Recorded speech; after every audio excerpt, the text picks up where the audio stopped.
It's Deechoulee. This is Live in the Cut at Fourwalls. We're here with our guest, MC Hauie, also a pioneer in the hip-hop culture, and just a man of many talents, you know? Maro. How you doing, bro? I'm doing well, man. Appreciate your time. Nah, thank you for coming, bro. We appreciate it. Hey, no, pleasure's on mine, man. To have a chat while getting the cut, you know, I'm all about it. You might get some deep, dark secrets out of it. Oh, I hope so.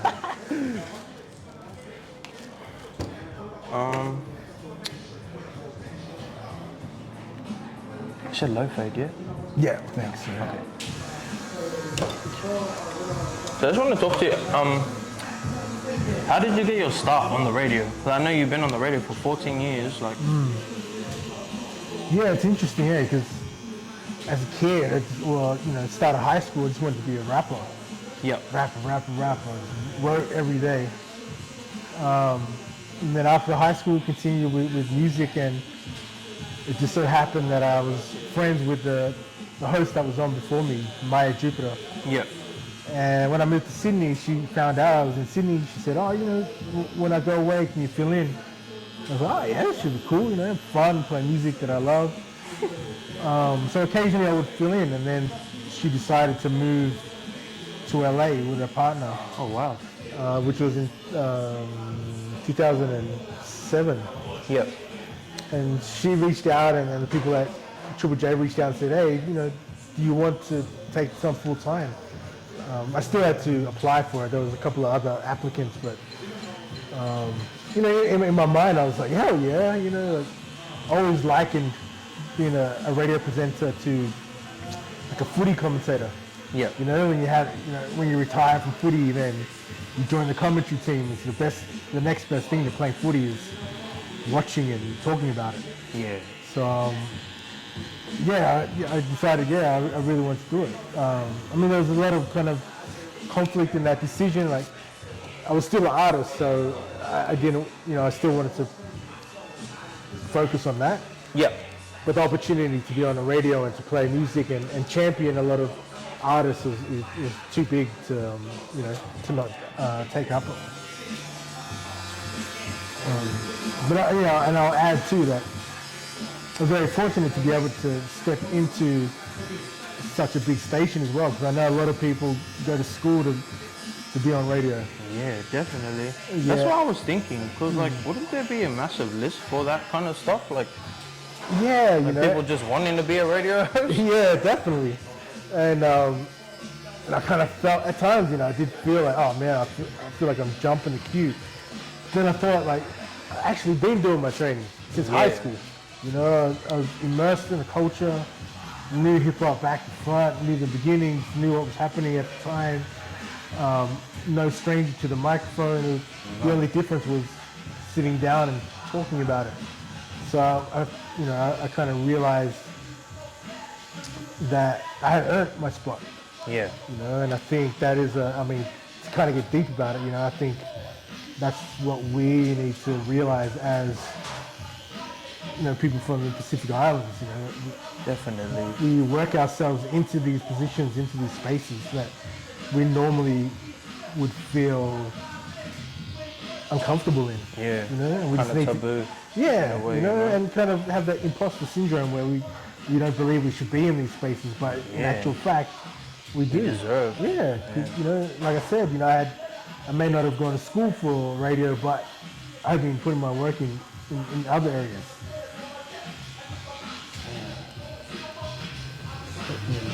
And I read up about you, just briefly, but you started a group first with your two cousins, I believe? Yeah. Tribe letter L? Yeah, Tribe letter L, yeah. That was L starting for your last name, right? Yeah, so my cousin Sione and I, obviously his surname is Latukefu, but the DJ, Daniel, his surname was Ellison, so it was also like, okay, cool, like Ellison as well. So, and we were big fans of A Tribe Called Quest. Yeah. And I assume so. Like Tribe letter L just kind of stopped. And we released our one and only cassette tape when I was in year 12. Oh, you were in year 12 when you dropped out? Yeah, I was 17. That was my real taste of the process of going to the studio, recording, mixing, mastering, and releasing it. Can I ask, who was like mixing and mastering this stuff? Back then there was no hip hop mixing and mastering, you know what I mean? So who was doing it for you guys? It would have been just the guy that was in Canberra. Oh, really? That was just his job. Yeah. You know, at that time, you know, it wasn't enough. There wasn't enough hip hop being made for someone to justify like, oh, I'm only doing hip hop music. So a lot of those guys would have come from like a rock background. So they would mix how they would rock music, and you know, that mixing is totally different to hip hop, obviously, because hip hop, you know, well, black music in general is like bass heavy, whereas rock is kind of like the mid and highs are louder, and but yeah, at the time too, you just like, you don't really think that deeply about it. You just know that you're writing and I've got a tape out, and you go to the shop and there's your tape next to the artist that you listen to, so you're just tripping out like, wow, can't believe like. That's a crazy feeling, right? It is, you know, 'cause it's not only seeing yourself next to, you know, like Ice-T or De La Soul or something like that, but just that sense of accomplishment. And, you know, how many times have we started something and never completed it? Yeah.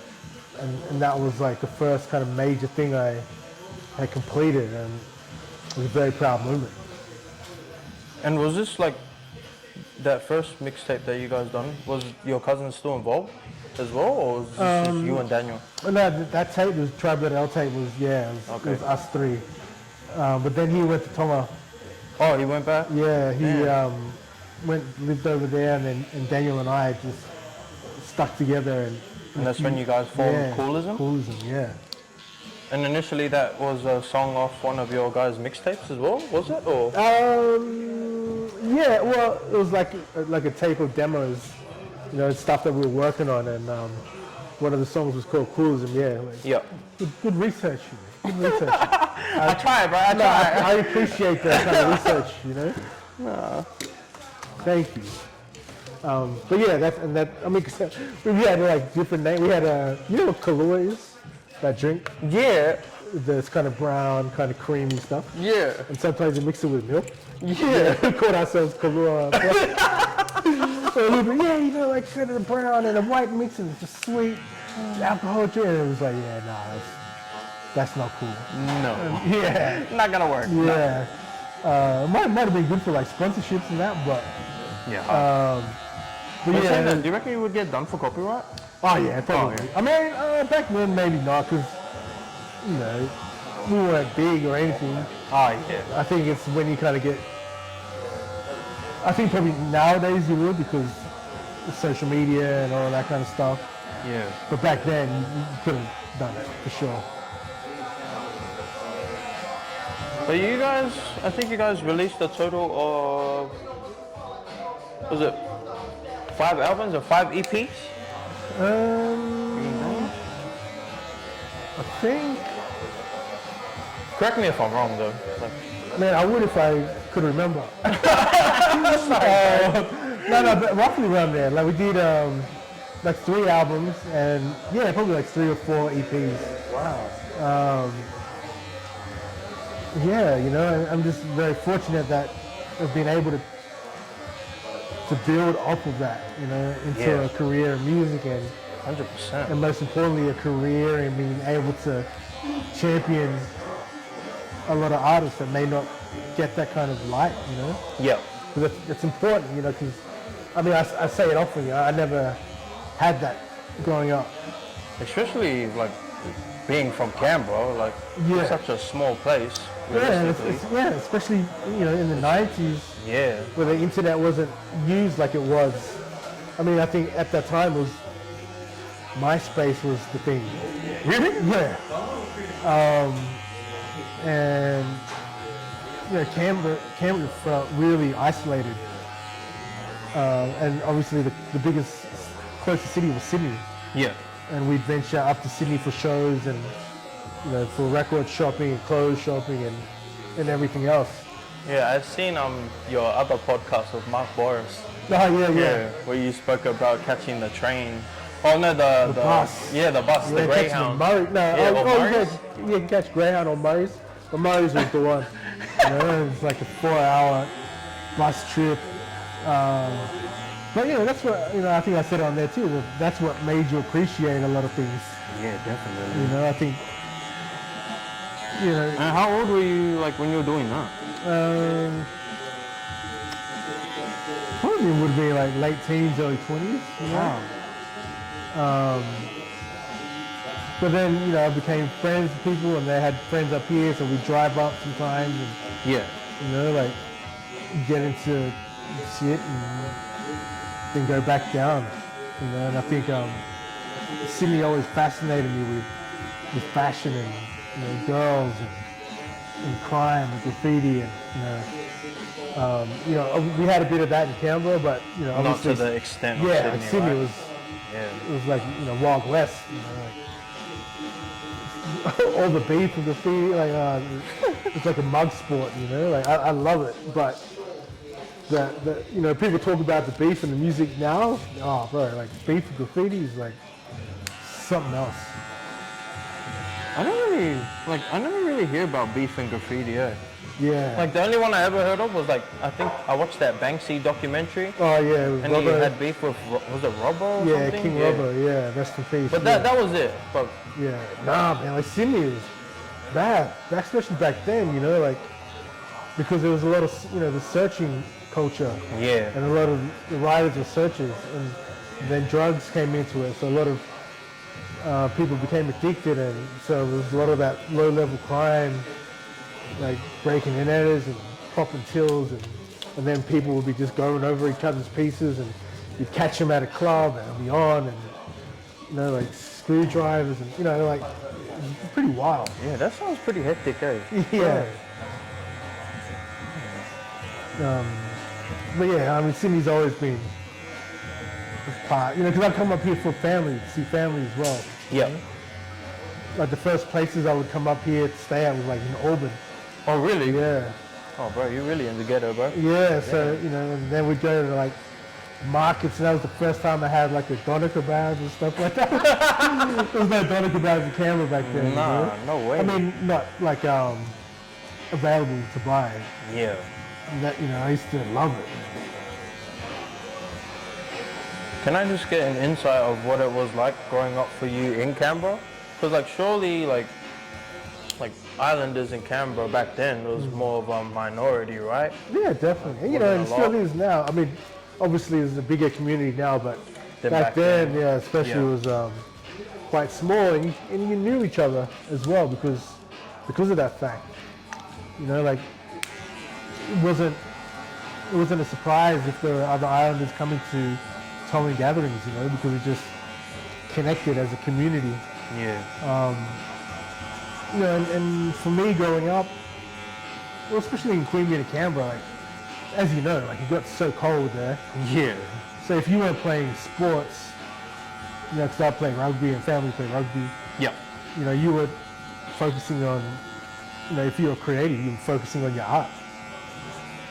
And that's what we do is just hone our craft in, emceeing and DJing and producing, and friends would do graffiti, and I think being in Canberra too and being isolated, you weren't influenced by a lot of things that the biggest cities influence, and yet you're able to create your own style because there wasn't the other influences out there. But in the Pacific community, man, it's beautiful. I have a lot of fun memories growing up there. And, I mentioned you off camera, like my kids love going down there. I don't blame them. Yeah, because it is like for their age, like 8, 10, 11, 12. It's especially when you have a lot of cousins. Yeah. They love it, and obviously their grandparents spoil them rotten. And True. yeah. Since you're from Canberra, I gotta ask you: is KFC or Kingsley? Kingsley's, bro. Come on, man. What kind of I thought I'd throw that in there. question is that? If anyone from Canberra Premier says KFC, they're not from Canberra. Yeah, hard.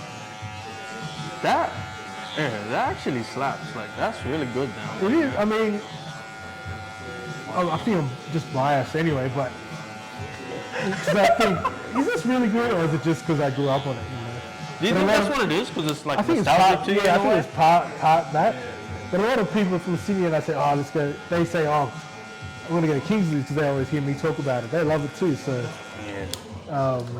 but you know, come to think of it, it's not that great. I mean, it's not like you bite it and you're like, oh my god, this is the best chicken in the world. But No. it is just good food, you know, especially during winter. Like after footy training or after footy, you'd go. Yeah, it's just like your local spot, right? Yeah, it is, you know. What about you? Did you eat much Kingsley's when you were in Canberra? I actually did, surprisingly. You know, like, it was either that or like I would try and find a kebab joint as well. But Like, I don't know, like me being from Sydney, it just didn't reach the standards that I was looking for, to be honest. No, of course not. You know, like, But you know what I was really craving down there? Like when I was living there, I noticed that, bro, there's no manush shops down there. yeah. Not that I can think of, like, and Yeah. I asked some of the locals too, and they're like, nah. Like, I remember I asked someone, I was like, where can I get manush? And they're like, oh, you mean pide? And I was like, nah, No. nah, that's totally different, brother. Yeah. No, I just think the community's not big enough. Nah. But I mean, I'm sure there would be kind of some small spots that would sell it, but it's not like Sydney for sure. You know, where like only people like yourself grow up on it. You know, like that's how multicultural Sydney can be. Yeah, bro. You know? That everyone can speak a little bit of everyone's language. You know, like a few key words, and it's not out of place. You know, especially out west. You know, like, So when did you first start writing, like, rap? I think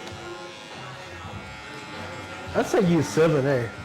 Yeah? Yeah, because I was already into like breaking and hip hop music in primary school. Yep. And yeah, year 7, 8, I was just convinced. I was, you know, when people say like, you know, when you have that tunnel vision when you want to be something so bad. Yeah. You know, that's how I felt with hip hop music. You know, I didn't have any kind of experience in the industry. I mean, there wasn't even an industry for us then. No. But it's just that kind of stubbornness and focus and tunnel vision to be like, nah, that's what, you know, it was that in rugby. Like I said, it was either going to be a rapper or, you know, play for Wallabies or Tonga. Yeah. But that's what you need though. You know, like, you really have to believe there's nothing else that you would rather do. And that's just how it felt. You know, I I was a good student, Yep. but year 11, 12, because year 10 that's when I started going into Canberra and connecting with a lot of people that were more like me, Yeah. like into the music and dancing and into the culture. Would you say there was a lot of them back then as well? Or was it still evolving? And Yeah, it's definitely still evolving, you know, but it really was a mix, you know, like Filler kids, like Laotian kids, Ret kids, and African kids, Islander, you know, but they all loved hip hop and R&B, and we used to all go to this spot called Happy Days.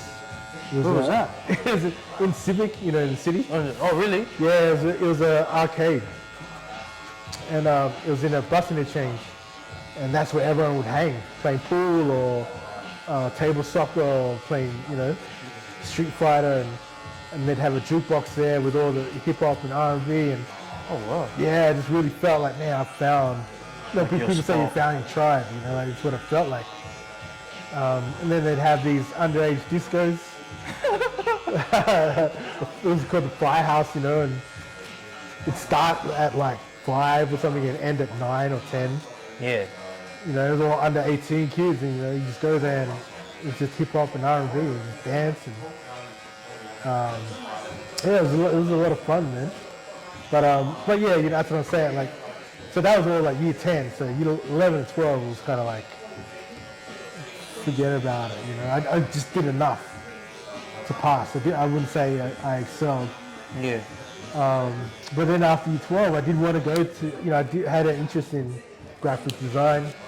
Oh yeah. And I thought, because a friend I had was a graphic designer, you know, and I thought, oh yeah, that could be cool. And I applied to some places and I didn't get in, you know. I just don't think I had the grades or even probably what it took to be one, honestly speaking. But I often think about that, man. I'm like, man, that was really a revolving door moment where it was a sliding door, one of the doors, where if I had been accepted, would I be here where I am now? Yeah. You know, like it really was, I didn't make it in there, so what am I going to do? Okay, let's just focus on music. And, you know, I also wanted to be a chef, so like just go to school, but music was the focus in rugby, so. You know, it was a blessing in disguise.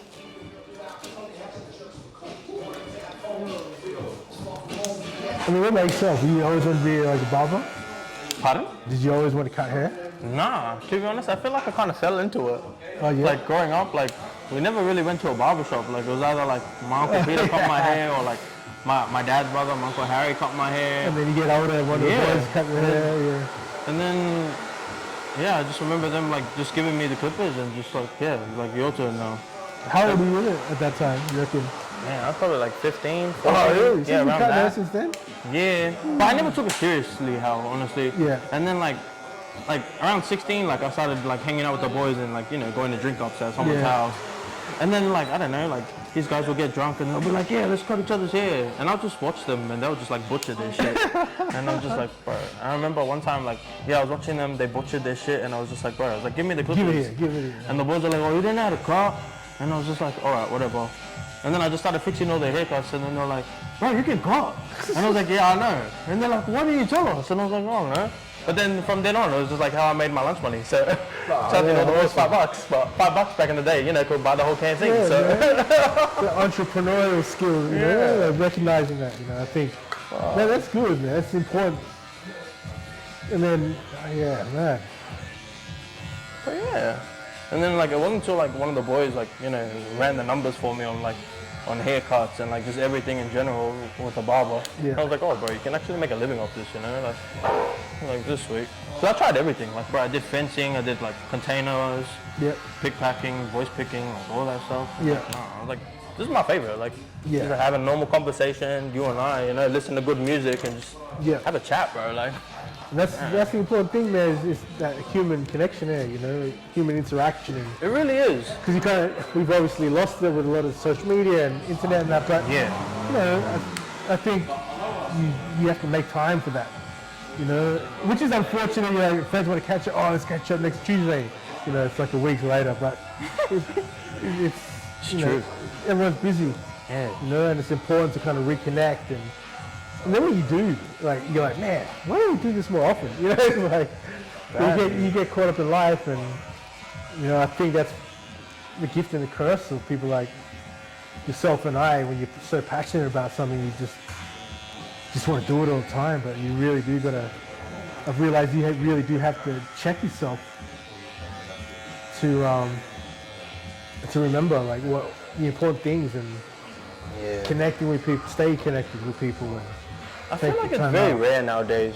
Yeah. Honestly. Like, and I remember Hayden Wings said something along the lines of like, you know, like I'd rather handshake face to face than like a text message or a call. You know, like, that's exactly right, man. You know, I think, I mean, it's a lot different now because, you know, a lot of the young ones grow up with social media. So that's their interaction right there. You know, and I think there's a lot of things like anxiety come into play because. But do you think that's because they're behind the screen all day? Yeah, that's majority of them. Yeah, and then when it comes to being face to face, they don't have the skills. They don't have the tools to communicate in person, and it's because it's a different energy. Yeah. You know, and I love face to face interaction because it is that sharing energy, reading body language, and seeing people's expressions on their face, and But I do get, like, people get social anxiety and only want to communicate through social media or whatever, and which is unfortunate because they're missing out on so much. Yeah, they really are. Yeah. Yeah, and that's something I'm adamant about teaching my kids, you know, not being on screen for too long. Too long. And Yeah, talking to people and looking them in the eyes when they're talking, and, you know, asking how they are, you know, like just having those normal interactions, you know. It's always weird, when you're kind of out and about and someone says, yeah, I'll follow you on I'll follow you on something, and you're like, oh. You know, you kind of like, how do I? It's a weird kind of way to start a conversation. It really is, eh? But I get it at the same time.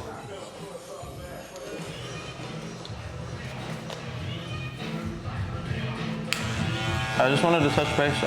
You have your own music label as well? Yep. Foreverever? Yeah, Foreverever, yeah. And that's with Sony Music? Yeah, it's a joint venture with Sony, yep. Oh, yeah. How did that come about? Did they hit you up about that, or? Not necessarily about a label, but big shout out to Patrina. She is someone that I've worked with. She ran her own PR company. Yep. And she would bring a lot of artists through to the show, so I grew, you know, that's how our relationship kind of built. And she was really good at her job, and so good that Sony brought her in. Oh, wow. And she was like, okay, well, if we're going to focus on hip hop and R&B, then we got to tap in with Hal, because, you know, he's the man of the culture. Yeah, you know, he's on it, and he's just always coming from a good place. Yep. So they brought me in for a meeting. We had a chat, and we talked about the culture and the music and where we thought it was going, and then from then it kind of evolved into creating my own label with them.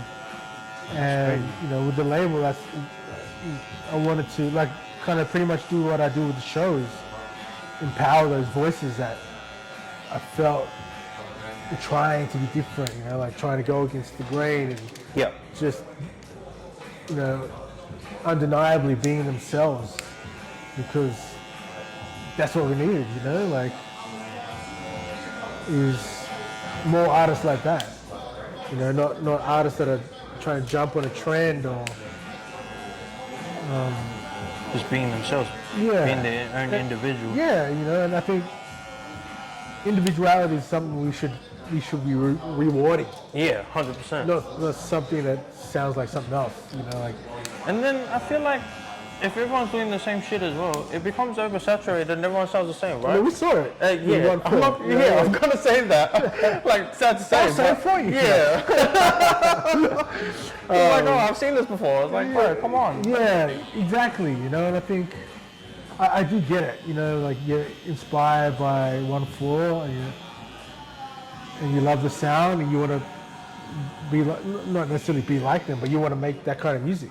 Yeah. You know, you like the way they look, but there needs to be people with them saying like, yeah, you can be inspired or influenced by them, but do it in your way. Yeah, definitely. Not recycling their lyrics. No. You know? I mean, that's not only for 1-4, like for any other kind of, you know, you could say that about artists like Future or Drake, or, you know, we already have a Drake, we already have a Lil Baby, you know, like let's change it up. Yeah.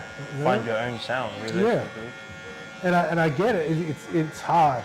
It's harder because it's a tougher path to travel when you're trying to introduce people to a new sound or unfamiliar sound. Yeah. But I always feel like that in the long run, that's better. It's a lot more beneficial. It really is.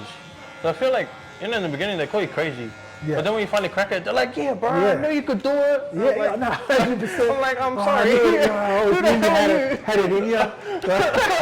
Someone's that special something about you. No, but it's true. Like, I mean, again, using 1-4 as an example, like, they were doing their thing and everyone was trashing them. I remember, like, oh, who are these grunts? Like, why are they dressed like that? Why are they sounding like that?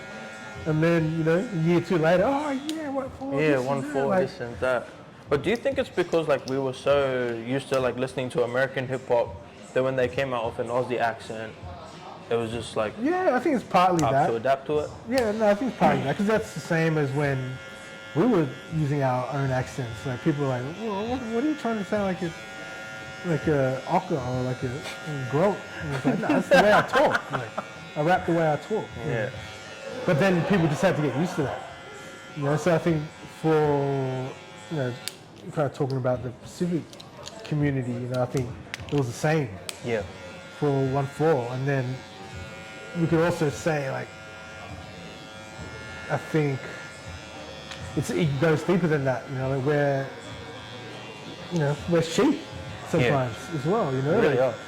just doing what Everyone else. everyone else is doing, and we don't want to venture outside of that, you know, in case we get shamed out, you know, like you try and do something different, like, oh, who's this guy? I think he's pretty good, like try and do something different and try and be the best you can. Oh, this guy thinks he's good, you know. It's a tough route to navigate, you know, when you try and do something that's outside of the norm, and then your own people are like, you know, like pulling you down. And do you find that it's always like your own people that are the ones that bring you down too, though? Yeah, Which is sad, but realistically, it is very much so, you know, and I think a lot of that comes from. so poppy syndrome. Yeah, no, it is very much that. Yeah. Also, I think it's kind of like a hangover of our parents' generation. Yeah. Where, you know, they come from overseas and they want to blend into society. They want to assimilate. They don't want to rock the boat too much. They don't want to stand out too much. They just want to blend Just fit in. Yeah, just fit into the community. And I think we kind of try and do something outside of that. You get all this attention, and a lot of the times it's unwanted attention. Yeah. And so when, you know, you're a kid, you absorb this and it becomes part of your nature. So when you see other kids trying to do the extra training session or doesn't want to go out or doesn't want to drink, you kind of like, oh, this guy thinks it's good. Because you're trying to pull them back to, you know, I always say it's more of a reflection on them than it is you. Yeah. You know, and like people say, like, when you're doing good, you don't see people hate when they're doing good. Badly. I say it to Pat all the time too. I'm like, the ones that are hating on you are the ones doing less than you. Because people that got their head down and, like, you know, grinding, they're just worrying about themselves and not what you're doing. And they know what it's like to grind and to get those little wins. So they can appreciate what you're doing. Yeah. Like, they know the struggle to you know, be successful. But it's the ones that don't have the guts or don't have, you know, like, don't have the confidence or the balls to get out of wherever they are. Yeah. They're the ones that usually, this, that, you know, which is unfortunate, but it's just the way it is, you know. And I've seen last year in November you released a book. Yeah, King. Big shout out to my man Chris, who's the co-author. Yeah, that was one hell of a process, man. Like, kind of talking about a lot of things that happened 30 years ago, you know. Like, you know, Christopher Riley got it out of me. We had some really deep conversations, and I feel it's a story that a lot of, you know, young people in our community can relate to. Yeah, you know? it resonates with it. Yeah, and that was important. That was important to me, and to be able to write a book. But, you know, a lot of these things like radio, record label, writing a book, like that was never in the vision. No. It was just being a rapper, but being a rapper. Did you ever think you would release a book in your lifetime though? Nah. Realistically? Well, a children's book, yeah. Oh, really? Like, my wife and I always talked about doing a children's book. Like, I did Like a hip-hop one? Or? Yeah, like a hip-hop one, but That's also drawing from our community, you know, like things about our names, and, you know, that's something I wanted to explore. But as far as a memoir, no. That was Chris's suggestion, the co-author. Wow. But yeah, like, you know, I was saying, like, all these things weren't, you know, it wasn't like I was in high school, like, you know, I'm going to be a rapper, then I'm going to be on radio, then I'm going to get a label, and then release a book, you know, like, these opportunities came because I worked for them, you know, and just was able to put myself in these spaces where opportunities came up. And you know, when those opportunities come up, you just jump at it. Yeah, man. Because you just don't want to. I mean, obviously you take calculated risks. Yeah. But you know, you still want to be on your deathbed and think, man, I really should have did that 20 years ago, 10 years ago. Can I say something? Yeah. And even like us doing live in the car, I told Pat, like I've been sitting on this for like a couple years, and it wasn't until like I gave like 2 elderly people a haircut, and I asked them, I was like, what's something you regret when you were younger? And they pretty much along the terms, like they pretty much said like listening to other people's opinion and giving a fuck about what they thought. Like I should have just did what I wanted. And then I was just like, bro, what am I doing with myself? I was like, and that's how we came about this. Like this is how it started. And I was like, no, it's exactly we need to run right. it. You know, I think we talk ourselves out of a lot of stuff. Yeah. Because you know we may not have the money or the resources or connections, but you know everyone's walking with a studio and an office in their hand. You know, like it doesn't take much to kickstart something. Especially, you know, all you need is just that idea and an initiative. Yeah, that's it. And you know, just a bit of confidence. But I think at times we talk ourselves out of it, like, oh, it's never going to work, or no one's going to watch it or listen to this, or what if it fails, and then everyone's going to laugh. Like, but you had a crack. Yeah, that's the thing. That's the thing. You want to be able to be like, in 30 years' time, I say that to my artists all the time. Yeah. You want to be able to look back in 30, 40 years' time and be like, you know, that song may not have hit like I wanted it to, but it's a song that I love. You know, I still stand by it to this day. And that's why you want to have like decisions, you know, like you finally making the decision to do this, you know, which is like a great format, you know, like kind of, because you know, who doesn't do this? Get a haircut and shoot the shit, you know, like it's the most casual conversation you can have. It really is. You can be deep, it can be superficial, you know, like, but it's always quite earnest, you know, like. Yeah. And you know, lucky you're not washing my hair and massaging my scalp, you know, I could be telling you some of those deep dark secrets that I left out of the book. No. So, you know,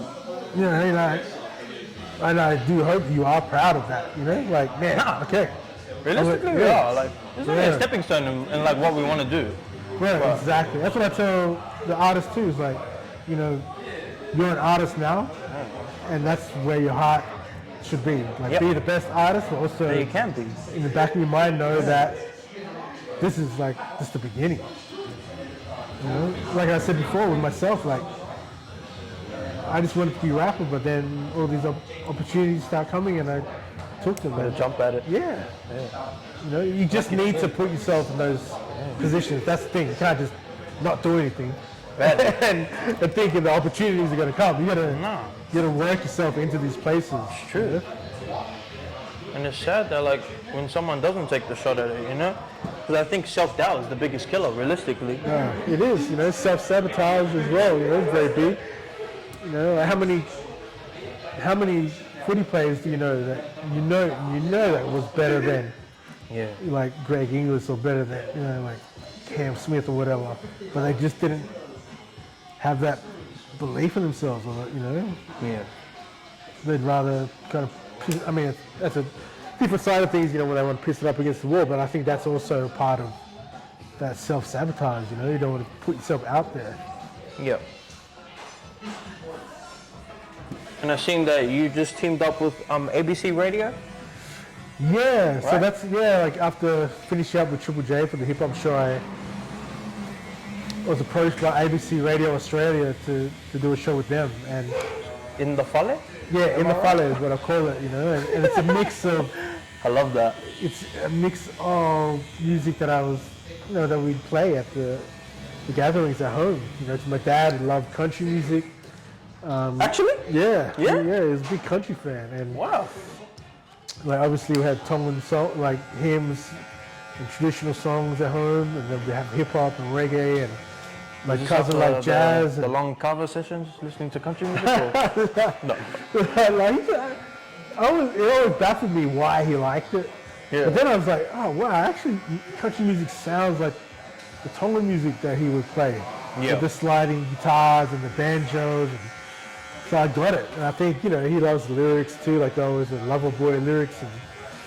And so yeah, like In the Follow is that, a mixture of songs that, obviously hip hop is my first love, but I listen to pop, I listen to reggae, I listen to heavy metal, like a lot of different things growing up. So that's what the show is about. And So it's going to be based on just a whole different genre of music. Yeah. That's pretty cool. Yeah, it is, to be able to play that. It's very stuff. different, Yeah, and kind of tapping into, the music I listened to as a kid, growing up, but also playing some brand new stuff as well. And, that gets broadcasted. Exclusives or? Hot shit, new exclusive. But, it gets broadcasted throughout the Pacific too, so Damn. yeah, it's awesome. Yeah, very grateful for that.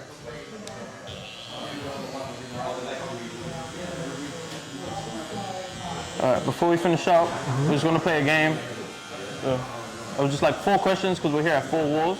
Yep. All right, first question is, what's your favorite place to eat at in Canberra? I mean, outside of just home, probably would be Kingsley's, to be honest. Every time I go down there, because we don't have it here. Yeah. I don't eat meat that often either, but when I go to Queen, I'm like, I'm going to eat. Gotta Stuff go. like it, some pieces and chips and gravy, like, Yeah. bro.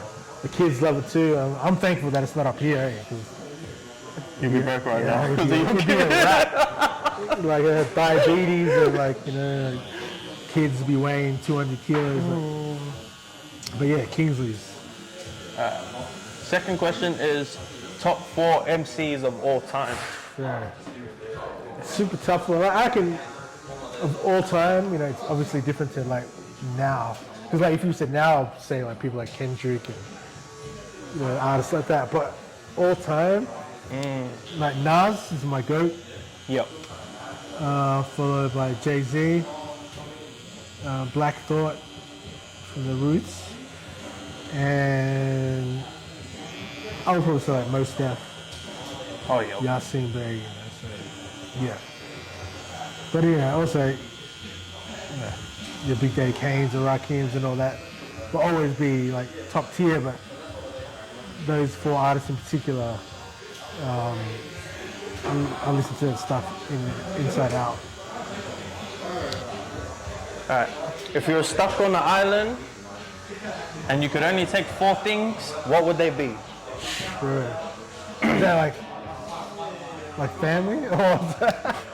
It's like family. Yeah, that'd be like, oh bro. No, I can't say family because then how can you can't take your parents and stuff. So like, let's say like besides family. Yeah, it'd have to be some kind of music player for sure. Yeah, definitely. I'm not sure what kind of reception you have out there, but some kind of music player that plays music, obviously. I mean, it's pretty easy to say food and drink, right? So eventually those will run out. What's that? I said eventually those will run out. Yeah, true. But yeah, depends on how long you want to live, I guess. No, I would probably like food and drink. Obviously, it's a boring choice, but essential. And what else? Man, tough, eh?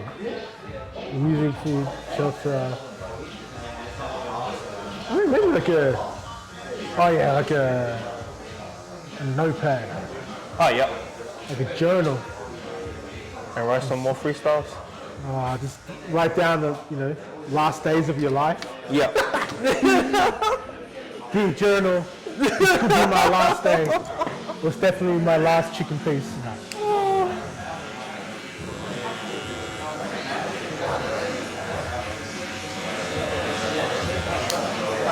And because I know you grew up around the whole hip hop era, what's the most that you've ever spent on a record? That's one thing I want to know. Let's be honest, man. Like Daniel, like my partner includes him, like that would be the question for him. Like it'd probably be like $100 some old record. But for me, like I was more. If it was a normal price, that's probably expensive enough. But I would also like go crate digging so you could find mad records for $1, $2, $3. You know, so probably the most I would spend probably like $40. Oh, really? Yeah, you know, that's not nothing compared to a lot of these collectors paying, you know. Yeah. All right, last question. Yep. The most underrated MC that you reckon? I would put Just so we can plug them in, you know? like Australia or Whatever. world. I think in the world, I reckon Black Thought from the Roots is. I know like the rappers know Yeah. because they're like he's just a monster, you know. But I just feel like outside of the rappers, like No one. yeah, I mean a lot of people kind of say his name, but Yeah. definitely underappreciated for what he's done for what how he's done. long, too. Like look at his freestyles they go for like 5 hours, you know, like they're just. Really? Nah, not that long. I was gonna say, it's like wow, this guy really spinning. Nah, but, you know, like there's one on Hot 97 with Funk Flex, and it goes for so long, and it was like one take, and Damn. he's just an incredible MC. Like he should be, when it's all said and done, should be up there with the Jay-Z's and the Nas's. You know? Yeah. Yeah, that's dope. How's it looking, man? Like, Yeah, we're pretty much done, my bro. yeah, awesome. Appreciate you, man. Very nice, very nice. That's all right? Yeah, awesome, bro. Appreciate you, man. Thank you, Hal. Thank you. Appreciate it, brother. Alright. Before we end up, like, you just want to like plug the people in about your show? Are you good? Yeah, I mean, yeah, you know, I'm a Sky High Double J in the father ABC Radio Australia. I don't know, I'm plugging myself.